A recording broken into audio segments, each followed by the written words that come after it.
Today we are going to be counting down what I consider to be the best movies of 2014. Now let me just quickly address this. I know that I am about 11 months too late. However, the reason that I wanted to get this video out there is I'd like to build up a library of going back and really looking at the best movies every year has to offer. I thought 2014 is going to be a good starting place because we're almost nearing the end of 2015. There have been a lot of great movies from 2014 that I've watched in the past few months that simply were not available to watch during the time of its original release in 2014. So I thought I'd make this list and really talk about the best movies that everyone should watch from 2014. Kicking off our list at number 16 is Citizen4, a film that ended up taking home Best Documentary at the Oscars. Now the movie tells the story of a reporter and a documentarian who traveled to Hong Kong in order to meet Edward Snowden. This takes place at the time that he was in the middle of leaking everything. What is so great about this is that you get to see what is happening behind the scenes when he's going to the public. While the world was learning about what he was doing, this documentary was being filmed. And it's so great that this historic event was able to be captured on film. It's a great documentary, and if you have not seen it, you absolutely should. Sorry, I don't know anything about you. Okay, I work for, Sorry, I don't know your name. Oh, sorry. My name is Edward Snowden. I go by Ed.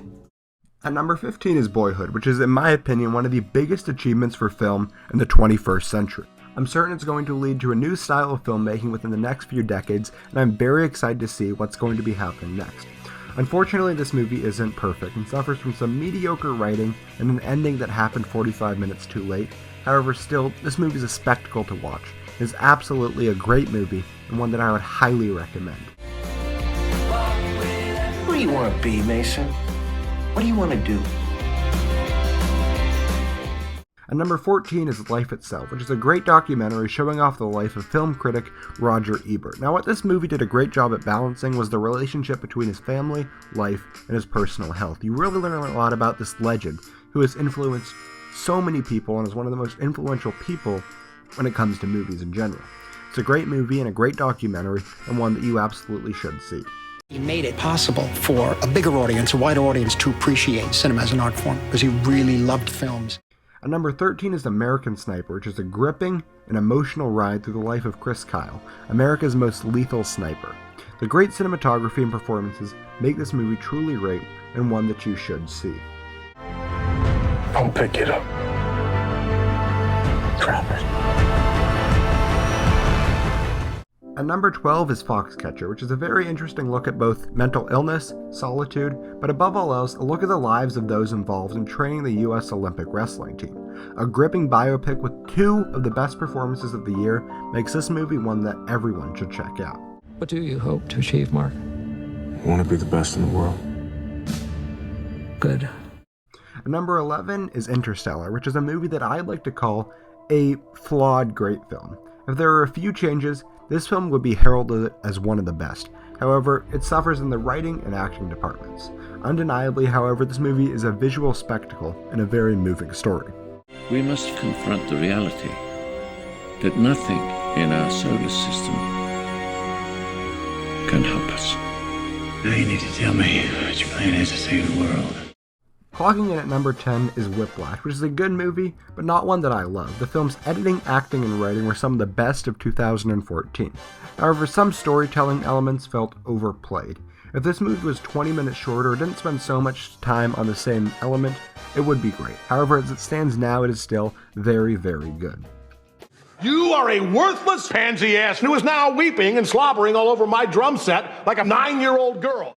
At number 9 is The Most Wanted Man. This is a very intense political thriller. This is a slow-burning movie, but however, its highlight is the incredible performance by the late Philip Seymour Hoffman. And this movie was actually his final non-Hunger Games film. This is definitely a slow-building movie, and it may not be for everyone. However, if you're a fan of the current political climate, then you will love this movie. We have 3 hours to apprehend Abdullah and make him ours. Hello?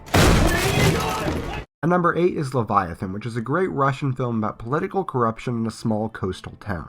My favorite aspect of this movie is the incredible cinematography. Every shot is excellent and every frame is perfect.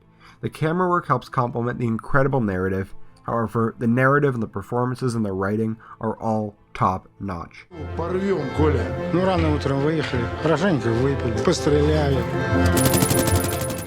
At number 7 is The Imitation Game, which is a very moving biopic on the life of Alan Turing.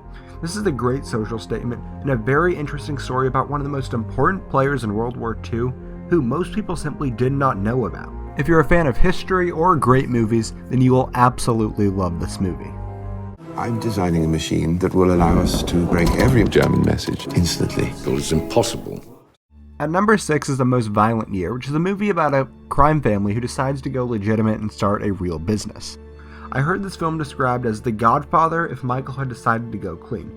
And although I wouldn't say that this movie is as good as The Godfather, I will say it's a very good movie, well acted, well written, well directed, very intense, and is definitely worth your time. You now have serious legal cases against you, ranging from fraud to tax evasion. It wasn't your good luck helping you out all these years, it was me. And at number 5 is Inherent Vice, and this is the movie where the more I watch it, the more I enjoy it. A fun and almost surreal look at life during the 1970s, Inherent Vice is a great and confusing detective story. It's a great callback to some of the older film noirs, and is definitely a movie that you should see if you have missed out on it. You got a spare picture I could borrow? At number 4 is Gone Girl, which is a very intense crime thriller about a man who is suspected of killing his wife. On a technical level, this movie is great. A phenomenal score, excellent cinematography, and the editing make this movie one of the best made movies of 2015, and one that you absolutely should check out. We now believe Nick is involved in the disappearance of our daughter. Without a body, without a murder weapon, their only hope is a confession. At number 3 is Winter Sleep, which is a Turkish film about a man suffering from obscurity. This is another very slow movie about the interactions between a former actor who is now a hotel manager, who he has with his sister, and some other people. If you have not seen this movie, you absolutely should. Again, it's not for everyone, but if you can stand watching a foreign movie that's very slow, then you will probably love this movie. Olduğu gibi görmeyip onu tanrılaştırma. Sonra da sanki böyle bir tanrı olabilirmiş de olmuyormuş diye ona kızma. At number 2 is The Grand Budapest Hotel, which is the most fun experience I have had in movies in a very long time. Everything about this movie is great. The score, the fun tone, and the ridiculous storyline are all complemented by Wes Anderson's stylistic take on filmmaking, and it just works. The movie is self-aware, it knows what it wants to be, and it is just that. The police are here. Tell them I'll be right down. She's been murdered, and you think I did it. And at number 1 is Birdman, or The Unexpected Virtue of Ignorance. Is the best made movie, the most emotional, and the one that I connected with the most. The fantastic single take style was so innovative and helped really bring the audience into the world. From beginning to end, I fell in love with this movie and how great it looked, and how great it was acted, and how great the overall tone of this movie was. Even if you aren't into the artsy movie, you will still love this movie. It's hilarious, it's well written, it's well directed, it's all around just an excellent movie. It's got hilarious critiques on the modern day film industry, and if you have missed Birdman, you should see it as soon as possible. Hey! Is this for real or are you shooting a film? A film! You people are full of shit! So that's what I consider to be the best of 2014. As time goes on, I'd like to make even more of these lists as we really show off the best that the film industry has to offer. There are a lot of great movies that not everyone may be aware of, and hopefully this list will be able to shine a light on some of those great movies. Tell me in the comments below, what is your favorite movie? Drop a like if you enjoyed this video and subscribe so you can join me next time.